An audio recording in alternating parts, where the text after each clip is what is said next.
Hola, ¿qué tal? Bienvenidos a Somos Libros. Mi nombre es Janet Torres y estamos en nuestro programa número 5. Para el día de hoy hemos elegido un texto relacionado a la universidad, relacionado a lo que es la docencia universitaria. Este texto, más que un libro, es un cuaderno, le llaman un cuaderno de docencia. El título es El pensamiento reflexivo a través de las metodologías narrativas, experiencias de innovación en la educación superior. Este texto ha sido editado en España. Las experiencias que nos trae son desde las universidades españolas, pero puede ser replicado en Perú, puede ser tomado en cuenta para lo que es la vida académica universitaria. Me llamó mucho la atención desde el título, el pensamiento reflexivo a través de las metodologías narrativas. ¿Qué es el pensamiento narrativo? ¿Qué son las metodologías narrativas? El pensamiento reflexivo es un cuestionamiento bastante fuerte, incluso cuando aquí en Perú hablamos mucho sobre la importancia de formar estudiantes reflexivos, críticos, pero ¿cómo se llega a eso, no? Entonces, en lo que es esta propuesta, que tiene todo un desarrollo teórico en los primeros capítulos y luego situaciones concretas que han sido llevadas a aulas, son 10 experiencias en aula, nos permite ilustrar una idea más concreta de un pensamiento reflexivo sistemático, no solamente azaroso. ¿Qué se entiende por pensamiento reflexivo en primer lugar? Como bien lo explica este texto, es la posibilidad de poder pensar lo que hacemos. Es por un momento no solamente ser mecánicos en una actividad rutinaria, en una actividad incluso que puede llegar a ser mecánica, sino pensar aquello que estamos haciendo, por qué lo hacemos, cómo se aplica, en qué contextos puede ser distinto, ¿no? Esa es la propuesta que hay desde el primer momento. Se da además un marcado relieve en por qué esto es importante. Hay un cuestionamiento de cómo en algún momento los profesionales pueden llegar a estar llevando a cabo sus labores de una manera mecánica sin mayor reflexión. El libro desde el principio te plantea que eso puede llegar a ser un problema, sobre todo en un mundo constantemente en cambio. Entonces, el pensamiento reflexivo debería ser algo abordado y deseado en la formación universitaria, ¿no?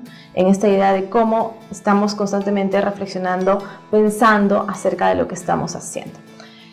Desde la universidad se propone que esto debe de formarse a partir de pensar en qué estamos aprendiendo, cómo estamos aprendiendo y dónde lo llevamos a cabo. Entonces, es una primera explicación acerca del pensamiento reflexivo y luego nos explican cómo esto puede ser llevado a cabo en aula, qué condiciones se requieren, cómo debe llevar a cabo el acompañamiento el docente y cómo se involucra la comunidad de estudiantes. Porque si bien es cierto hay una retroalimentación desde el docente de manera constante, también hay una retroalimentación y diálogo con los pares. Todos los estudiantes dialogan con sus pares y también es muy importante. En cuanto a las condiciones del aula, un clima de confianza para que el estudiante pueda decir lo que realmente está pensando, en cómo lo que está aprendiendo significa algo para él o para ella. Esto, el clima del aula y constantemente, como les decía, la idea de un guía, que es el docente, la idea de la compartir con otros, eso también es muy importante, ¿no? Y la autorregulación. Entonces se forma un triángulo, como bien lo explica en el libro. Entonces ese es nuestro marco inicial. Dentro de las metodologías narrativas, además, y ahí abordamos un poco más de cerca esta segunda parte, ¿no? Las metodologías narrativas, ¿qué entienden por ello? ¿Por qué es importante la escritura de lo que uno está reflexionando? Es muy interesante cómo explican que la escritura nos ayuda también a apropiarnos de la experiencia, a volver sobre ello en más de una ocasión y a reelaborarlo. Entonces es una propuesta también que está dentro del texto. Y dentro de lo que va a ser estas metodologías narrativas, algo que se marca también es la importancia de partir desde el yo, como una autobiografía.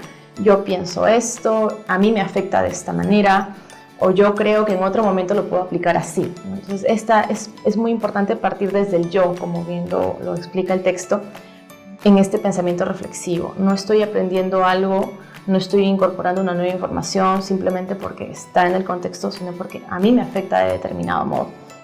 Entonces, esos conceptos que aparecen desde el inicio del texto a mí me parecieron muy interesantes. Tiene además una amplia bibliografía. Menciona a cada momento un autor para respaldarlo, es lo que va a ser la importancia de la narrativa, la narratología, por ejemplo, Todorov desde la literatura, Brunner desde lo que es un aspecto más pedagógico, es bastante interesante. Y luego va a aterrizar en el libro, el cuaderno de docencia va a aterrizar en experiencias específicas de algunos docentes que llevaron a cabo esta innovación en sus aulas, con estudiantes que van desde 20 estudiantes hasta 120 grupos numerosos.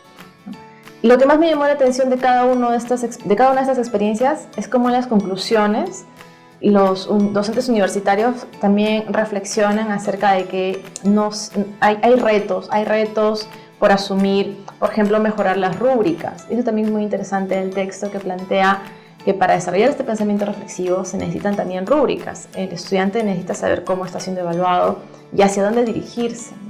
Porque en el pensamiento reflexivo, como lo señala en el texto, todo tiene que estar muy claro, las consignas tienen que ser claras, ¿no? Hay todo un camino a recorrer, guiado, planteado por el docente y con clara conciencia en el estudiante.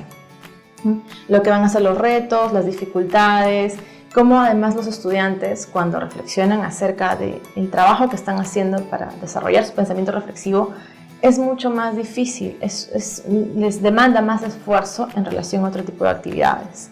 Eso también me pareció muy, muy rico. Y el cierre, ya como spoileándoles las conclusiones, me gustó mucho cómo en el texto refieren con claridad que generalmente en la universidad o ya desde la universidad se asume que el estudiante ya tiene que tener un pensamiento reflexivo como si eso se hubiera formado en escuela.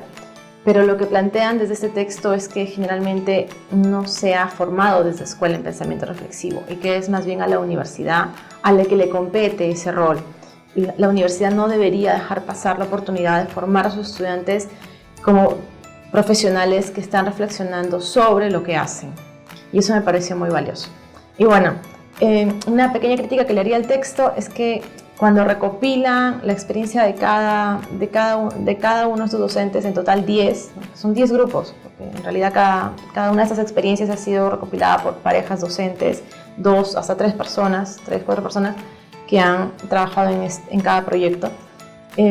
Cuando recopilan, a veces las experiencias son un poco cortas, ¿no? Son apenas 2 o 3 páginas, pero se entiende también que es porque quieren mostrar un crisol, ¿no? Bueno, les recomiendo el texto, espero que puedan revisarlo.